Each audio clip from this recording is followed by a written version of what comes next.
నీ కొడుకు నేను పెద్ద కొడుకు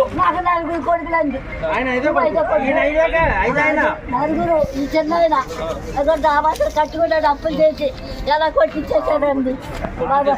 అమ్మా మేము రాగానే మళ్ళీ వస్తుందమ్మా ఇది.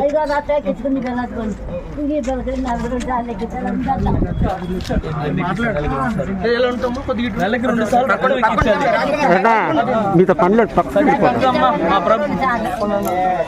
ప్రభుత్వం వస్తే పవన్ కళ్యాణ్ గారికి చెప్పి మీ పెద్ద కొడుకు అక్కడ ఉన్నాడు పవన్ కళ్యాణ్ గారు, ఆయన ప్రతి ఇంట్లో కొడుకులాగా ఒక బిడ్డలాగా ఆయన ఖచ్చితంగా నా తరపు నుంచి ఆయనకి చెప్తాను.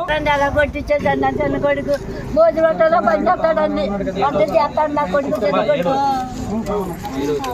నేను కొడుకునమ్మా, మేము ఉన్నాం, మేము అందరూ ఉన్నాం.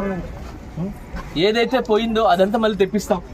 ఉపాసన మేడం గారితో మాట్లాడి పవన్ చిరంజీవి గారు కొడుకున్నారు కదా రామ్ చరణ్ గారు, వాళ్ళ వైఫ్ వదిన మాకు అవుతుంది ఉపాసన మేడం, ఆమెకు చెప్పి ఖచ్చితంగా వైద్యం చేపిస్తా, ఖచ్చితంగా చూసుకుంటాం. ఈ అన్యాయం జరిగిన దాన్ని కూడా అరికడతాం మనం. లేదమ్మా లేదమ్మా, మేమంతా ఉన్నాం తల్లి, మేమంతా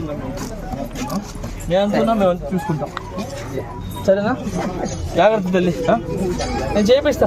రాసుకో